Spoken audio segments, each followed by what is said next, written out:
Mental disorder अपना एक trap create कर लेता है जिसमें आप एक नेगेटिव थॉट्स के पैटर्न में या ट्रैप में उलझ जाते हैं।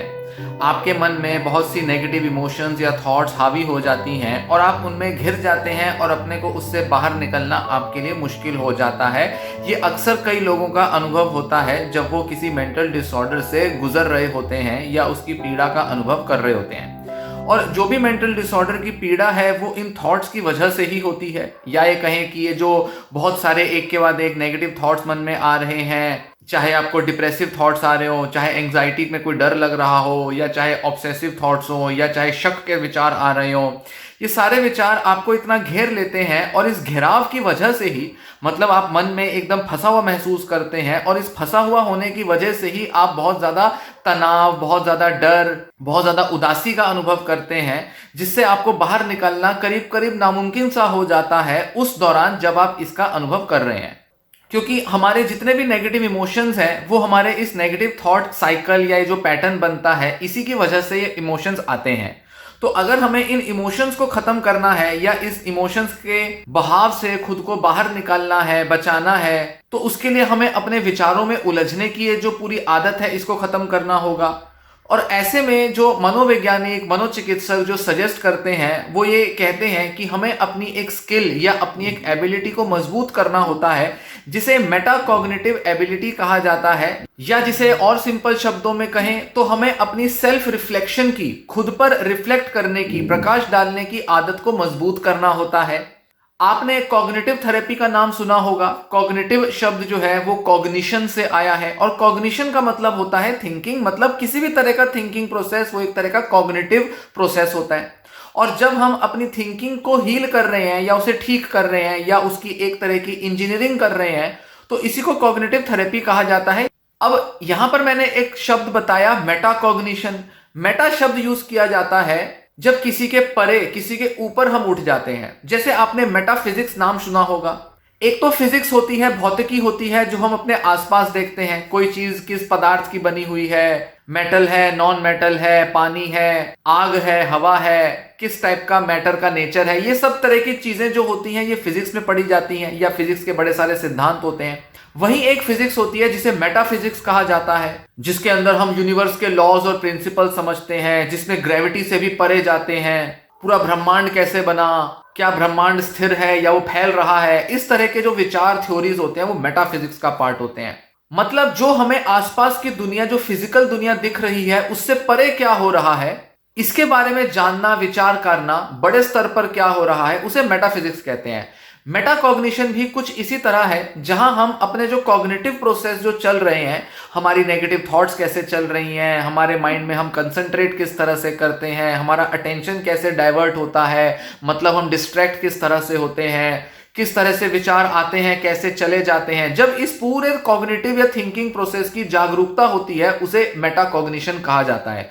मतलब जब हम अपने ही थिंकिंग प्रोसेसेस पर ध्यान देते हैं, रिफ्लेक्ट करने लगते हैं, उसी को मेटाकॉग्निशन कहते हैं। मतलब एक तरफ तो हमारे रोजमर्रा के थिंकिंग प्रोसेस हैं और उन थिंकिंग प्रोसेसेस को समझना, जानना, उनके प्रति जागरूक होना, ये मेटाकॉग्निशन होता है। अब आप देख पाएंगे कि हम सभी लोग अपनी इस मेटाकॉग्निटिव एबिलिटी का यूज करते हैं। जब भी हमें जीवन में कुछ सीखना होता है, अपनी आदतों से, अपने तौर तरीकों से कुछ लर्न करते हैं, सीखते हैं, तो एक्चुअल में हम अपनी मेटाकॉग्निटिव स्किल का ही यूज कर रहे हैं। हम सब में ये क्षमता होती है। पर जब मेंटल इलनेस आती है, जब बहुत ज्यादा नेगेटिव थॉट पैटर्न्स हमारे दिमाग में हावी हो जाते हैं,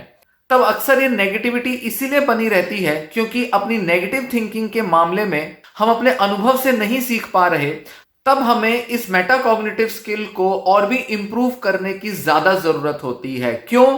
क्योंकि जब तक हम बाहर से, मतलब अपने मन में दूर से अपने थिंकिंग को ऑब्जर्व नहीं करेंगे, जब तक वो कैसे काम कर रही है थिंकिंग, उसके प्रति जागरूक नहीं होंगे, तब तक ना तो हम उसे रोक पाएंगे और ना ही उसका कुछ कर पाएंगे। और मनोविज्ञान आज का ऐसा कहता है कि जब तक हम जागरूक नहीं होंगे अपने नेगेटिव इमोशनल पैटर्न्स को लेकर, तब तक हम उन्हें हील नहीं कर पाएंगे, तब तक हम उनसे बाहर नहीं आ पाएंगे। तो जो भी ये अवेयरनेस है जो कि हम अपने मन के ऊपर देते हैं, इसे और बेहतर, और भी शार्प, और भी रिफाइन करना जरूरी है ताकि हम अपने इस नेगेटिव थिंकिंग प्रोसेस को रोक सकें और अपने को बेहतर मानसिक अवस्था में ले जा सकें। क्योंकि ध्यान दें, ये जो नेगेटिव ट्रैप्स हैं ये बने ही इसलिए हैं क्योंकि नेगेटिविटी के मामले में जिस चीज को लेकर आप बहुत नेगेटिव हो रहे हो वहां आपकी मेटाकॉग्निटिव एबिलिटी थोड़ी सुस्त पड़ गई है, कमजोर पड़ गई है। ऐसा नहीं है कि मेटाकॉग्निटिव एबिलिटी कुछ ऐसी है जो जीरो से शुरू करके सीखनी पड़ती है, नहीं। हम सब किसी ना किसी लेवल पर अपने बारे में मेटाकॉग्निटिव अवेयरनेस रखते हैं।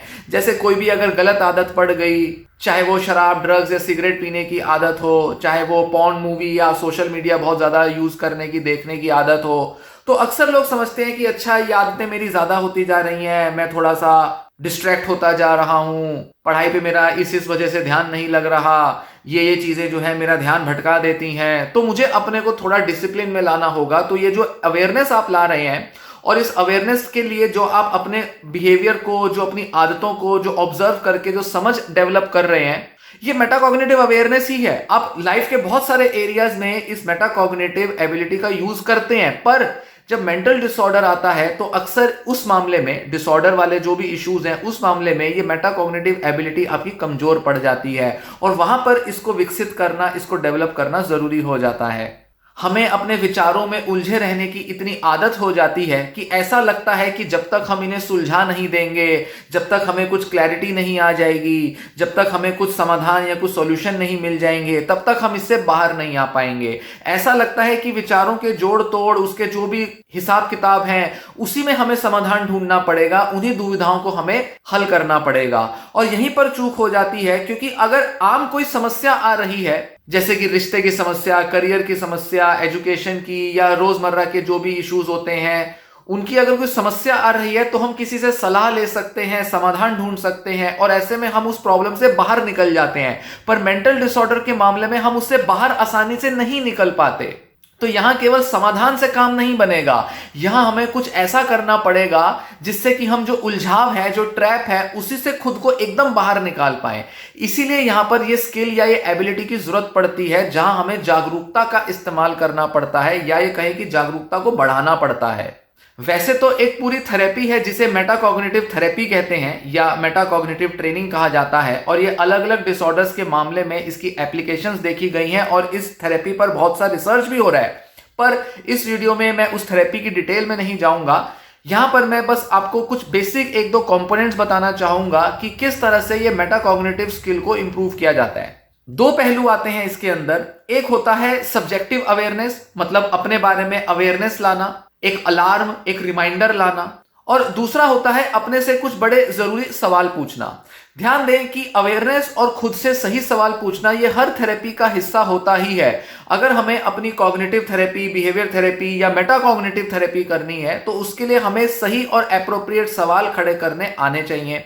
तो मेटाकॉग्निटिव ट्रेनिंग में हम सबसे पहले क्या करते हैं, अपने को रिमाइंडर देने की आदत बनाते हैं। जैसे जब आप बहुत ज्यादा किसी रूमिनेटिव थिंकिंग की साइकिल में उलझ गए हो, रूमिनेटिव थिंकिंग मतलब मैंने कुछ गलत किया, मैंने ऐसा क्यों किया, मेरे को ऐसा नहीं करना चाहिए था, काश ये ऐसा ना हुआ होता, काश ये हो जाता, मुझे ये जॉब ही नहीं लेनी चाहिए थी, मुझे अपने अंदर कुछ इंप्रूवमेंट लानी चाहिए थी, मुझे इन लोगों से रिश्ते में आना ही नहीं चाहिए था। इस तरह की जब थिंकिंग में हम उलझे रहते हैं, जो कि अपने पास्ट एक्शंस या फेलियर्स को लेकर होती है, इसे रूमिनेटिव थिंकिंग कहते हैं। अब ये जो रूमिनेटिव थिंकिंग है, ये इसमें आप इतने उलझ जाओगे कि आपको रियलाइज नहीं होगा कि आपको बाहर कब आना है। तो एक रिमाइंडर चाहिए, एक अवेयरनेस चाहिए कि ये मैं क्या कर रहा हूं, मैं किस नेगेटिव ट्रैप में फंसता जा रहा हूं। ये अवेयरनेस, ये जागरूकता आपको सडन एक अलार्म देगी, आपको चौंकाएगी, आपको अलर्ट करेगी, जिसमें आप ये महसूस कर पाएंगे कि हां, अब मैं इसमें घिरता जा रहा हूं और अब मुझे इस थिंकिंग चेन या साइकिल में घिरने से खुद को रोकना होगा और अपने को शुरुआती स्टेज पर ही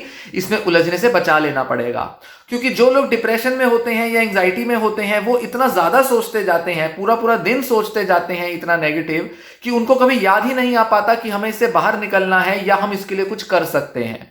तो सबसे पहला कदम होता है अपने इस मेंटल ट्रैप से बाहर करने का, कि पहले खुद को जागरूक करें और अपने को अलर्ट करें कि अच्छा, अब मुझे इस ट्रैप में उलझने से खुद को रोक लेना है। दूसरा स्टेप आता है कि जब हम बहुत ज्यादा इन चेन ऑफ थॉट्स में उलझते जाते हैं, तो हमें खुद से ये सवाल करने होते हैं कि ये सब जो मैं सोच रहा हूं, ये मैं क्यों सोच रहा हूं, इन सब से मुझे क्या हासिल हो रहा है, ये सब सोचकर मैं क्या अचीव कर रहा हूं? मैं बार बार यही एक ही चीज रिपीट कर करके अपने मन में सोचता रहता हूं, पर अल्टीमेटली मुझे सेम कंक्लूजन मिलता है, मैं और भी ज्यादा दुखी हो जाता हूं। एक विचार से शुरू करता हूं, करते करते मैं एक ऐसे विचार तक पहुंच जाता हूं जहां मैं और भी ज्यादा दुखी महसूस करता हूं। ओसीडी के पेशेंट्स अक्सर इस चीज को नोटिस करेंगे जब वो किसी एक ही चीज के बारे में सोचते जाएंगे और दिमाग में एक राई का पहाड़ बना लेंगे। तो शुरुआत में ही उस पूरे राई के पहाड़ को रोका जा सकता था, पर उस समय हमें सोचना जरूरी लगता है, और क्योंकि हमें सोचना जरूरी लगेगा तो ऐसे में हम सोचते जाएंगे और काफी देर बाद रियलाइज करेंगे कि अरे हम तो इसमें फंस गए हैं, अब हम इस नेगेटिविटी से बाहर नहीं आ पा रहे।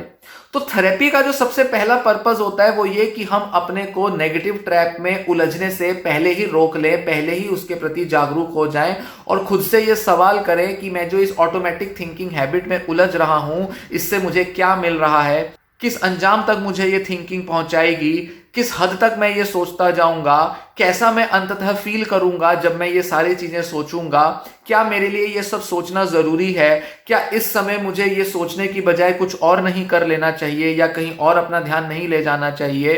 क्या ये सब सोचने के बाद मैं कुछ एक्चुअल में सॉल्यूशन ढूंढ पाऊंगा या नहीं, क्या इस सब को सोचने से पहले मुझे कभी कोई सॉल्यूशन मिला भी है क्या, ये सब सोचने का अल्टीमेट कॉन्सिक्वेंस क्या होगा, परिणाम क्या होगा, क्या मैं अपने को एक अच्छे मूड में ले जा पाऊंगा या सिर्फ बुरा ही महसूस करूंगा,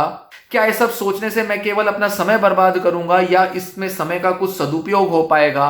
क्या ये सब नेगेटिव ट्रैप में उलझने से बेहतर नहीं है कि मैं अपने को कहीं डिस्ट्रैक्ट करके या कुछ और करके या कहीं और मन में कोई और विचार लाके अपने को थोड़ा बेहतर महसूस करा पाऊं। जब आप इस तरह के सवाल करते हो तो आप अपनी उस अवेयरनेस को और भी नेक्स्ट लेवल पर ले जाते हो, क्योंकि तब आप ऐसा एहसास अपने मन में बनाते हो कि ये जो भी थिंकिंग साइकिल जो आपकी चल रही है, इससे आपको बाहर आना जरूरी है, क्योंकि इसमें अब आपको कुछ भी अचीव नहीं हो रहा। ये अवेयरनेस आपको करनी बहुत जरूरी है, क्योंकि जब आप उलझे रहते हो तो आपकी अवेयरनेस खत्म हो जाती है। आप कह सकते हैं कि मुझे सब पता है कि हाँ, मुझे इस थिंकिंग से कुछ फायदा नहीं हो रहा, मैं तो अपना समय बर्बाद करता हूँ, मेरे को तो हमेशा गिल्ट आता है, मैं तो इसे दूर नहीं कर पा रहा। और आप कह रहे हो कि आप जब सोच रहे हो तो भी ये सब विचार करते रहो कि मैं ये अपने साथ क्या कर रहा हूं। नहीं,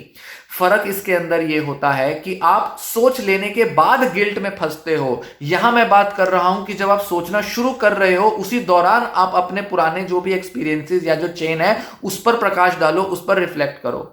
क्योंकि जब आप सोचते दौरान अपने ऊपर रिफ्लेक्ट करोगे तब आप बहुत सही समय रहते ही उस अपने को खींच लोगे, ना कि उसको पूरा सोच लेने के बाद उस पर बहुत अफसोस जताओगे। आप अफसोस जताते हो, सेल्फ हेट्रेड से भरे रहते हो, अपने ऊपर गुस्सा करते हो, अपने को बहुत ही हीन भावना से देखते हो, अपने को बहुत ही हेल्पलेस लाचार तरह से देखते हो। पर यहां मैं उसकी बात नहीं कर रहा, क्योंकि आपको बाद में नहीं, आपको पहले ही ये सब सोचना जारी रखना है। आपको ये सवाल खुद से खड़े करते रहना है। कभी ना कभी आप में हिम्मत आएगी, कभी ना कभी आप में ये जागरूकता आएगी कि आप अपने को उस थिंकिंग ट्रैप से खींच लोगे, और धीरे धीरे जब आप अपने को इस तरह से ट्रेन करते जाओगे तो ग्रेजुअली आपकी आदत बन जाएगी और आप नेगेटिव चेन ऑफ थॉट में उलझने से खुद को रोक पाओगे। इस तरह से आप अपने को मेटाकॉग्निटिव लेवल पर ट्रेन करते हो, जब आप पहले तो अपनी एक सब्जेक्टिव अवेयरनेस से खुद को उससे बाहर निकलने का प्रण लेते हो, डिसाइड करते हो, और फिर अपने साथ ये रिलेवेंट सवाल पूछ के अपनी उस थिंकिंग चेन को रोकने के प्रयास करते हो।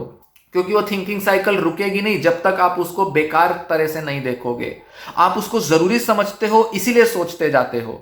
यहां मैं कह रहा हूं कि जब आप सोच रहे हो उसी दौरान ऐसा अपने को पूछते जाओ कि मैं क्या कर रहा हूं और क्यों कर रहा हूं, ये सबसे मुझे मिल क्या रहा है, क्योंकि मुझे इससे अंततः कोई रिजल्ट तो आ ही नहीं रहा, हासिल हो ही नहीं रहा। यहां ये फर्क है, इस फर्क को समझें। तो सब्जेक्टिव फीलिंग क्या आ रही है, कैसा महसूस हो रहा है जब आप ये सोचने जा रहे हो, ये आपके अलार्म के तौर पर, रिमाइंडर के तौर पर काम करेगा। जागरूक हो जाओगे, धीरे धीरे ये रिमाइंडर्स आपके और भी एक्टिव हो जाएंगे। बहुत जल्दी आप खुद को रिमाइंडर दोगे। शुरू शुरू में ये रिमाइंडर्स देने में, याद रखने में कि अच्छा हाँ मैं क्या कर रहा हूं, आपको थोड़ा समय लगेगा, पर धीरे धीरे प्रैक्टिस से ये रिमाइंडर्स आप जल्दी देने लगोगे। तो एक तो यहां आपका माइंड ट्रेन हो रहा है, दूसरा आप सवाल पूछने की जो आदत है उसमें ट्रेन होते जा रहे हो, और तीसरा सवाल पूछने के बाद जल्दी रुक जाओगे इस पूरे थिंकिंग प्रोसेस से, इसमें आप ट्रेन हो रहे हो। तो ये तीनों तरह की ट्रेनिंग आपकी हो जाएगी जब आप इस तरह के ये 2-3 स्टेप्स में अपनी मेटाकॉग्निटिव अवेयरनेस को या इस एबिलिटी को एक्टिवेट करोगे। इस तरह से आप धीरे धीरे इस पूरे मेंटल ट्रैप से बाहर आने का कला या स्किल सीख लोगे और तब आपके लिए समाधान ढूंढना या उन पर अमल में लाना मुश्किल नहीं होगा। जब आप बहुत ज़्यादा रूमिनेशन में या वरी में उलझे रहते हो तब आप समाधान अप्लाई नहीं कर पाते, तब ना लॉजिक काम करता है ना रैशनल थिंकिंग काम करती है। कॉग्निटिव थेरेपी भी फेल हो जाती है, बिहेवियर थेरेपी भी फेल हो जाती है। तब आपको सही तरह से जागरूकता चाहिए और अपने को उस ट्रैप से बाहर निकालने का तरीका चाहिए, और यही आपको मेटाकॉग्निटिव अवेयरनेस को एक्टिवेट करके मिलता है।